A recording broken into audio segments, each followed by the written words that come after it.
Hi there, and today I just want to talk about the challenges, fears and anguish of being in a relationship where there are addictions present.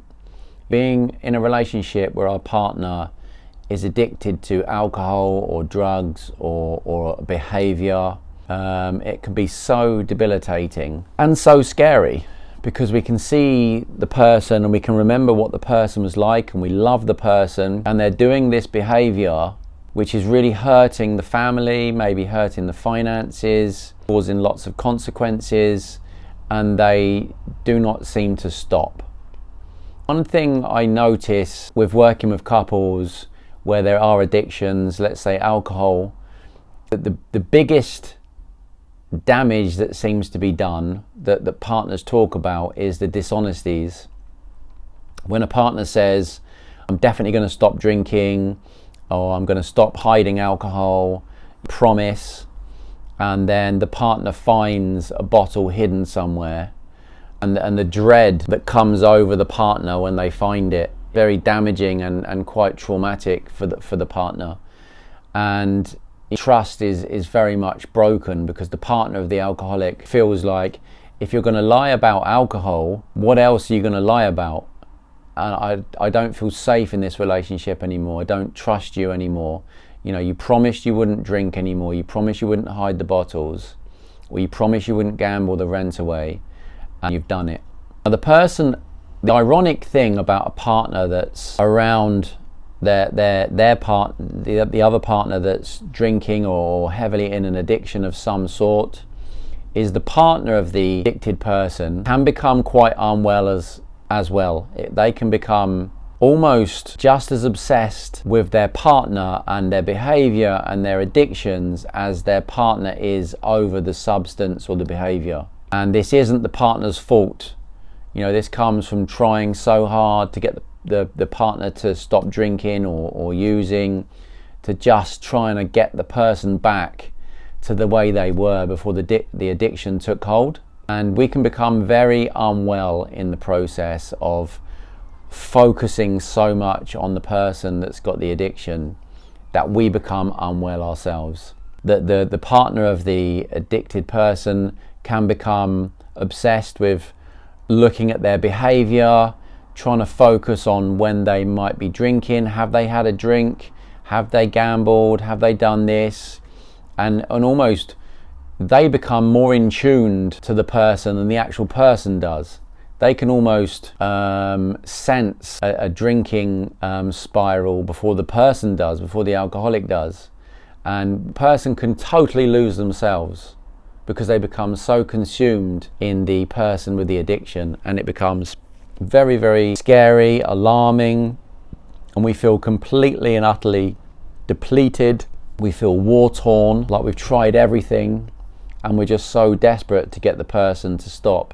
One thing I would say is to always remember that you didn't cause this to happen. No matter what the person says, no matter what the person who's got the addiction says to you, there's nothing that you could or couldn't have done that would have caused someone to have an addiction.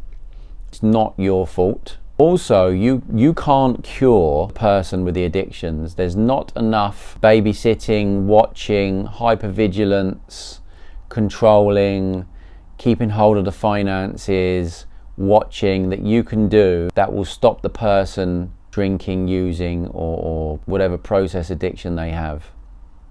So it's not your fault. You didn't cause this, and you definitely can't cure the person. So what I would recommend, if you're with someone that's very addicted within a relationship, is to seek professional help if you can, with a therapist that's very experienced in addictions within relationships. There are also self-help groups. There's Alcoholics Anonymous for people with alcohol problems, but there's also Al-Anon, which is a spiritual group for partners of people that are with people with addictions and addictions to alcohol. So I just want to acknowledge that it's very difficult. It's very difficult.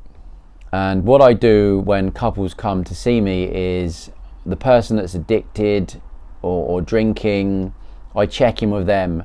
You know, I hear that your partner really wants you to stop. How do you honestly feel about it? When you try to stop drinking or using, are you doing it for you, or are you doing it for your partner? Because if you're solely doing it for your partner, it's good to try, but chances are you're going to drink again, or you're going to use again, or whatever it might be, because it has to come from you.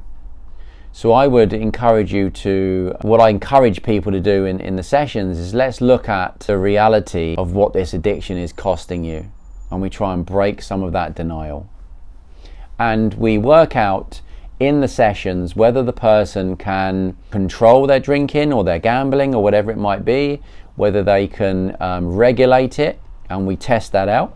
Let's try if that person wants to try that and isn't sure, and the partner's okay too.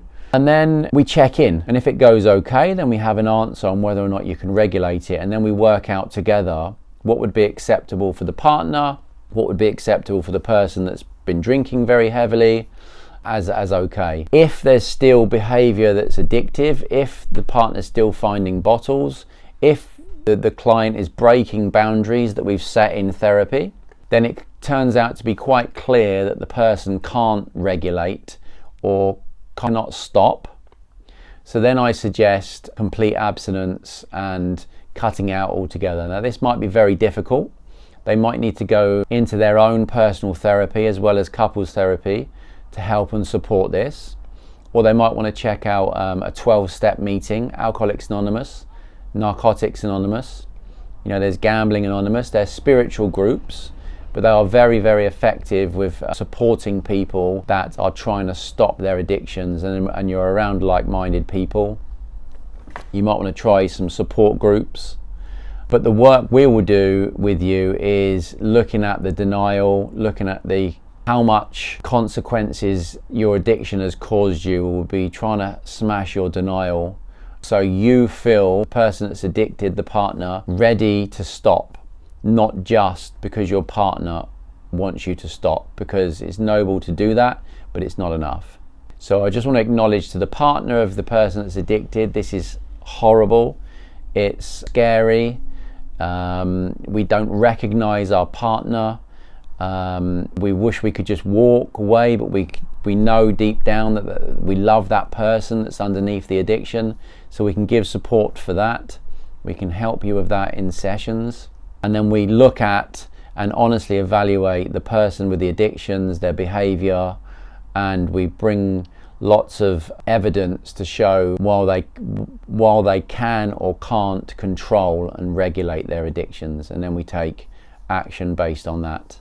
So if you're in a relationship where there's addictions, or if you're struggling with an addiction within a relationship, please feel free to get in contact with me. I've got a lot of experience working with couples where there's addictions, and just how hard that is, but also what we can do about it, and the recovery process and the support around that. So I hope this video helps. Feel free to get in touch with me and make an appointment, and I'll speak to you soon. Bye.